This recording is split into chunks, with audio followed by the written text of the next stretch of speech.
This I wanna nail sports to the bone. Top blogger, top YouTube channel. No matter which sports, here we got it covered. Subscribe and hit the notification bell. A blessed day to you, all my sports to the bone people. Welcome back to the channel. Thank you all for checking this video out. So I was doing some reading earlier today and I came across an article that was written by Colin Benjamin, somebody that has been in media and has worked with West Indies team for quite some time. The article is very interesting, my people. He's talking about why it is so difficult for West Indies selectors to select the best teams. Talking about T20, ODI and test teams. Very eye-opening stuff. So it's a little bit lengthy. I'm going to work my way through. I'm going to read it.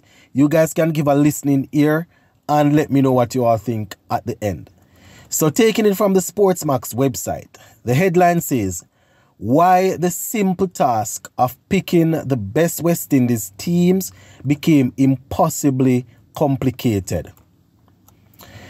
The year 1996 was a great year for sports. The Cricket World Cup, Olympic Games, European Football Championships, and the Chicago Bulls produced a then NBA basketball record, winning 72 games that season. Seeing all those 1996 sports events set off my path from sports fan to professionally in sports journalism and public relations. I mention this to highlight it's 100% clear to me that the modern West Indies selection trivialities are unique in global sports. Right? Unique in global sports. It's no longer a case where one can use the cliches. It's simply a case of selectors. It's simply a case of selectors' opinion and Caribbean people. Right? He's saying Caribbean people can't expect them to pick West Indies teams that attain full agreement. It's very possible for myself and many astute sports fans to watch all teams in the NBA, English Premier League, other international cricket teams, or at FIFA World Cup and get a clear idea of the best starting 11 or best 5.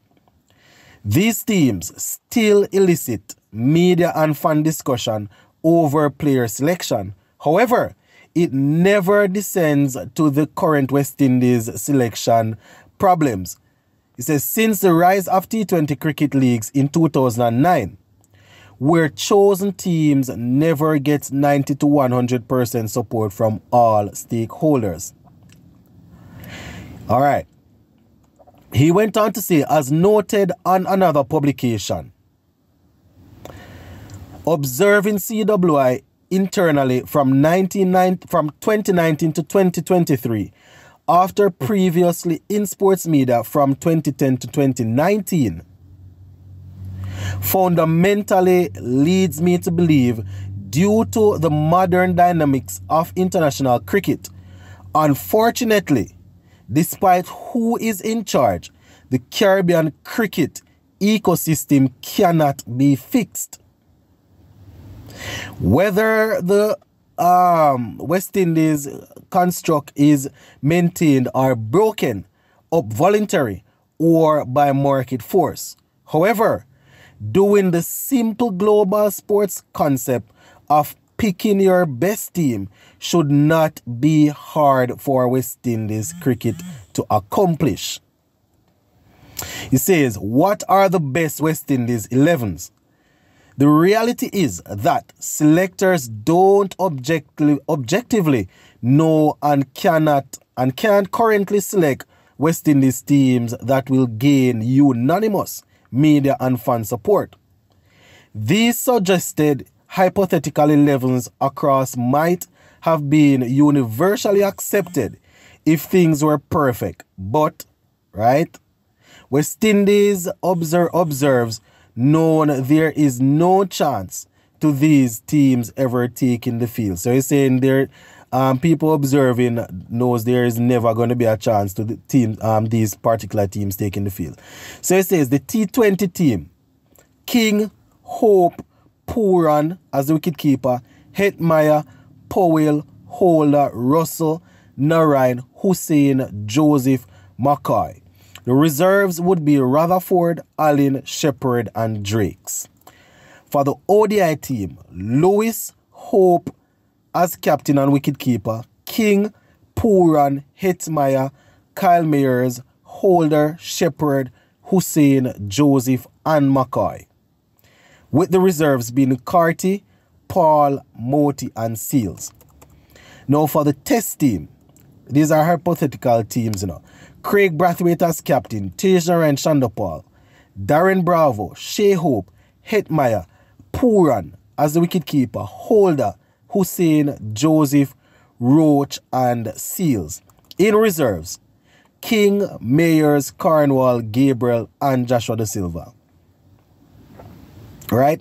So this is what he's saying, that these teams would probably be the most popular as it relates to fans and people in media. So the next headline in the article says, General Selection Problems. It says the role of selectors no longer works in unique dynamics of the West Indies cricket multinational construct. The former Ricky Skerritt administration selection review task force implementation regrettably hasn't been able to cure this problem. That review, outside of the 5 governance task force documents since 1992, was arguably the most consequential administrative document in recent CWI history. It says Caribbean cricket media and fans can attest to the complete trust breakdown in West Indies selection process since 2009, and why such a task force that no cricket board globally had done before was needed. Since 2009, West Indies have tried 2 legends, Clive Lloyd, Desmond Haynes, a highly respected player, Roger Harper, and 2 players who didn't succeed at the international level in Clyde Butt and Courtney Brown for the polarizing poll of chairman of selectors. None led to improvement of West Indies' result. Given the long-standing issue of insularity, currently having 2 selectors from Barbados, Desmond Haynes and Roland Boucher, is unsustainable. Despite the gentlemen's potential good intentions, their presence is one that people will feel there's some sort of bias in the selection, whether real or not. Roger Harper lost his job after the West Indies were eliminated from the 2021 T20 World Cup group stages. However, Desmond Haynes still remains despite selecting teams that failed to qualify for the 2022 T20 and the ongoing 50-over World Cups. A good example of this current case was when new white ball coach Darren Sammy and appointment in May, saying he had in-depth conversation with Andre Russell, Sunil Narain, Evan Lewis, and Shimron Hetmeyer about playing for the West Indies. However, only Hetmeyer has returned, and selector Haynes said in his last press conference in July that Russell and Narain, who had just shown their quality in TKR's run to the CPL final, were not in his conversations. You guys would remember that. This is basic deja vu. Many will recall a similar coach clash over players with selectors, administrators during Phil Simmons' first stint as coach. He was comically suspended in 2015 for simply saying he wanted to select the best players. Also, at domestic level, there isn't clear alignment in picking teams for West Indies in mind, but rather for national interest to win the 4-day and 50-over tournaments. Oh my gosh, my viewers and subscribers. This is exactly what we have been talking about for the last couple of days, right? Talking about people just selecting people that they think going to just win them the tournament and don't matter if they can play for West Indies or not. Anyway, let us continue. So to highlight two quotes from Darren Ganga, who called out this issue in Trinidad and Tobago via public Facebook post a few months ago, and I quote, "Please focus on using retainer contracts to develop and reward younger cricketers and stop using for senior players who are underperforming and have non-contention to play for West Indies. West Indies cricket is declining and our national selectors are directly contributing to the further demise of the game." End quote. Big up yourself. Big up yourself, Darren Ganga. The next headline in this article says, "Copying the English system." Since the rise of T20s in 2009 and the decline in domestic standards since the PCL revamp in 2014, West Indies selectors have erred more on the side of conservation selections. They have never truly been innovative in picking players away from statistical performances in poor domestic system, or picking players for Test cricket based on international limited overs form like other nations have attempted. That factor has led to the current predicament of having only two all-format players, Jason Holder and Alzarri Joseph. The West Indies talent pool isn't big enough to allow further continuing of systematic selection. Right? That is what they are saying. The English strategy of empowering the coach to be a selector with scouts around nations assisting should be implemented under Director of Cricket Rob Keane, right? Well, let's say the English strategy of empowering the coach to be a selector with scouts around the nations assisting should be implemented. They say under the Director of Cricket Rob Keane, in April 2021, the ECB made the role of selector redundant for 19 months, overseeing a period where the much-hyped Baseball Test cricket was implemented and England winning the 2022 T20 World Cup.